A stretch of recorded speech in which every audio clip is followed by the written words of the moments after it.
So this is interesting in a bad way. Terry Rozier, Chauncey Billups, and Damon Jones were all arrested by the feds for illegal gambling in the NBA.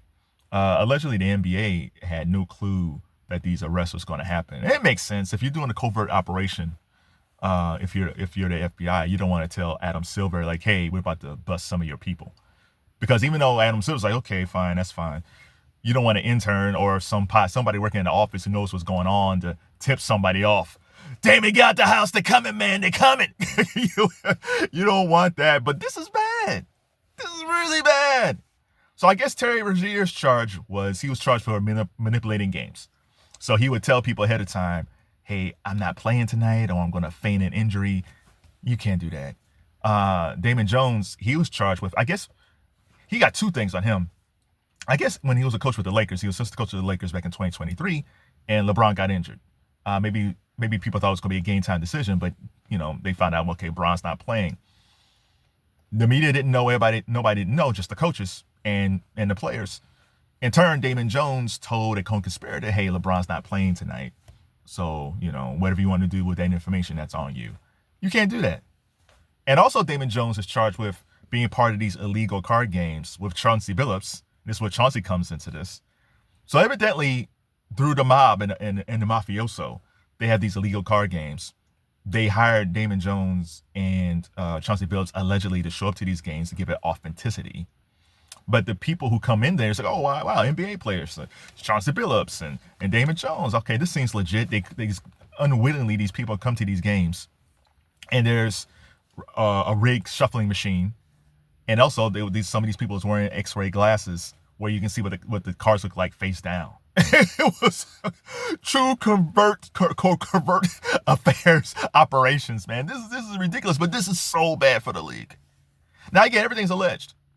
And I remember a few months ago, there's a player named Malik Beasley. I think he played for Detroit. And he got picked up by the feds for illegal gambling in the NBA. And they let him go. There was like nothing after that. It was like, that was a big story. Malik Beasley got busted. And then he was let go. I was like, okay, well, either A, they didn't have anything on him, or B, he gave them names. Hence this photo.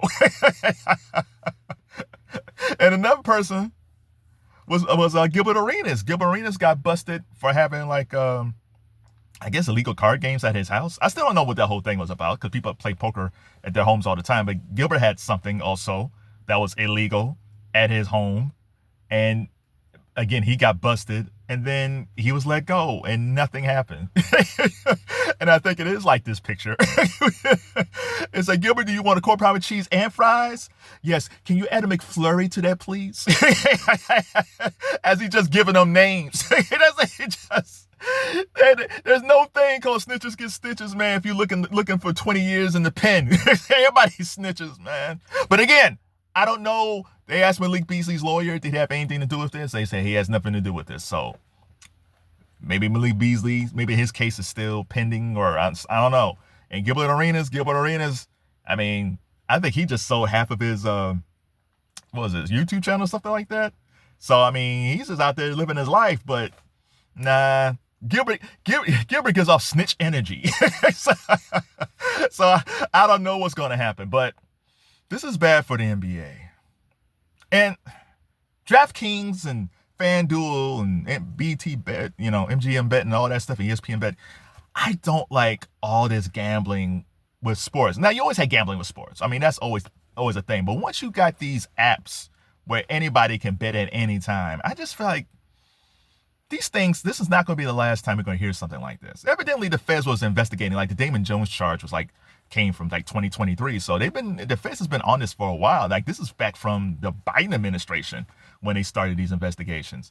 So, but I'm not a fan of these apps, because what's going to stop a college student for pretending to fake an injury, or never coached in college, or in high school, or never pro coaching, or in baseball or football? Maybe they got involved with the mob and they owe a bookie a whole lot of money, and they have to somehow work that money off. Do you start designing plays that doesn't work? Do you all of a sudden take players out of a game if you're a coach for no reason? Coaches make weird decisions all the time, and now you have to start wondering: did he pull that guy out because he's just a bad coach, or did he pull him out because he owes somebody money? Somebody just like, my knee. Is his knee really hurt? If you're a player, or are you pretending because you owe somebody money? I don't think FanDuel and DraftKings and all these apps are going away anytime soon. But I do think by the time we get to the later part of the decade, it's going to be completely different. Either A, some of these apps are going to merge together. So that might happen from a business standpoint. But I think the more often we hear about gambling situations with athletes or coaches, especially if it filters down to kids, there's going to be a bigger spotlight on these apps. And online, so enjoy online gambling as it is right now, because I really think down the road, some of these things are going to go away. They're going to change the parameters. I don't think ESPN is going to be promoting sports betting like they are.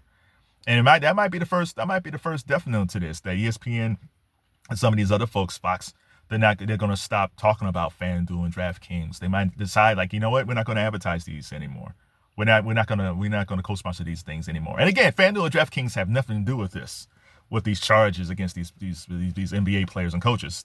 Okay, but I do think the access to sports gambling, people have lost homes, they lost jobs over this stuff. It's too easy access. I think it probably needs to go back to the bookies and the mob. It was a cleaner game when it was just the bookies and the mob. So what do you guys think? Do you think we should cut back on the FanDuel and the DraftKings and all these sports apps? Or do you think, people are grown, and if they make these decisions, that's on them? What do you think?